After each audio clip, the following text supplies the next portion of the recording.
કીધું હોય અને મેં જવાબ ન દીધો કોઈનો દાખલો નહીં હોય, ગમે તે પૂછે હું પ્રેમથી એને સમજાવું.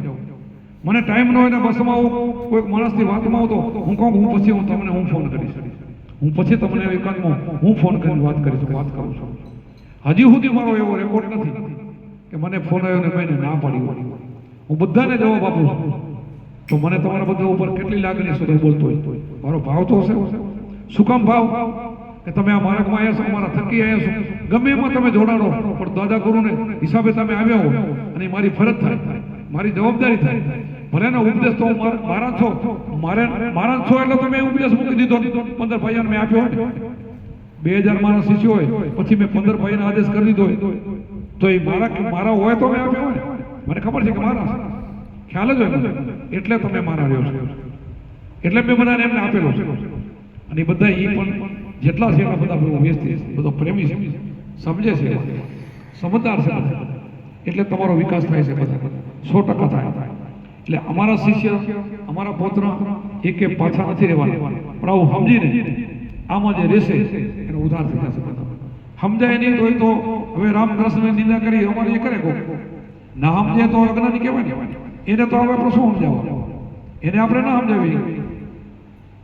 કોઈનો એ નામ નહીં નથી તો એને દુઃખ થાય, પણ એને વારી વારીને એને ઘરે જઈને સમજાવવા જાય. બોલો ખડી જાય ને અમારા શિક્ષકો ખડલો તો એને સમજાવવા જાય, 1 વાર જાય, 2 વાર જાય, 5 વાર જાય, પછી થાકી જાય.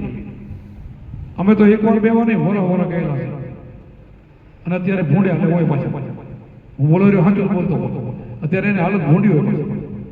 એટલે અમારો જીવ ભરે કે આ ક્યાં જાય જો તો કેવી એનો પદ મળ્યું તો મને વાઘરી મળી જાય પદ મૂકીને. એટલા માટે આપણને એવું પદ મળ્યું છે, આવી ભૂમિકા મળી છે.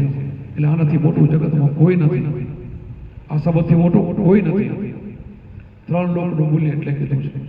આપણે નિરાતે બેહીને આપણે એકાંત બેહીને શ્વાસોશ્વાસની સાધના અજંપા જાઓ અને એમાં તલીન થઈ જાઓ. બસ 20 મિનિટ અડધો કલાક મનને સ્થિરતા કરવાની. એમાં જરાય કંટાળો નહીં લેવાનો.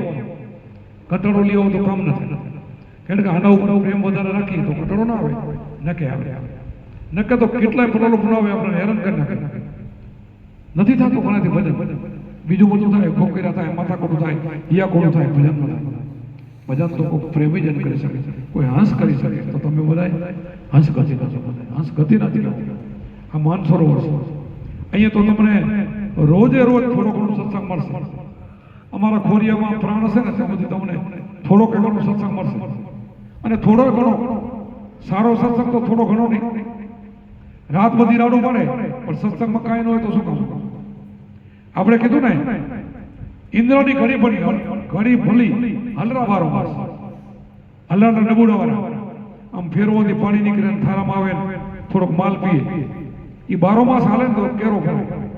અને વરસાદ એક ઘડી પડી જાય ને તરાવ ઓગણાવી દે. એમ આપણો સત્સંગ ઇન્દ્રની ઘડી જેવું છે, થોડોક કરી પણ સારો કરે. હું ક્યાંક અડધો જ કલાક સત્સંગ લઉં ને તો એમાં બેડો પાર થઈ જાય હોય, સમજે તો. ના સમજે એના માટે કાંઈ નથી. નહીં તો 4 કલાક સત્સંગ કરે, 4 કલાક અને કાંઈ સમજાય નહીં, એ સત્સંગ હોય. કથાઓ તો સાંભળી આપણા ભરવાન તમે બધા નથી સાંભળી. ઢગલા બંધ, કોઈની મુક્તિ થઈ, કોઈને સમજ આવી, કોઈને જ્ઞાન આવ્યું. ગુરુમાં કેમ તરત જ્ઞાન આવી જાય છે? વિવેક આવે, જ્ઞાન આવે, રેણી આવે. ઓમાં ક્યાં ઓલા કાને કે ફરીને બધું મેલે, ફરી ફેરીને એનો ક્યાં હોય, ફરી ફેરીને એનો પૈસા બચી હોય, લઈ તો હું જાય.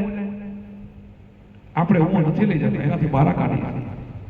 આપણે માયાથી ફરક કરીએ છીએ, ઓલા માયામાં ફસાવે છે, ઓલા પ્રલોભનમાં લાલચમાં નાખે, આપણે લાલચથી બહાર કાઢીએ છીએ. એટલે આપણી બધાની મુક્તિ થાય છે.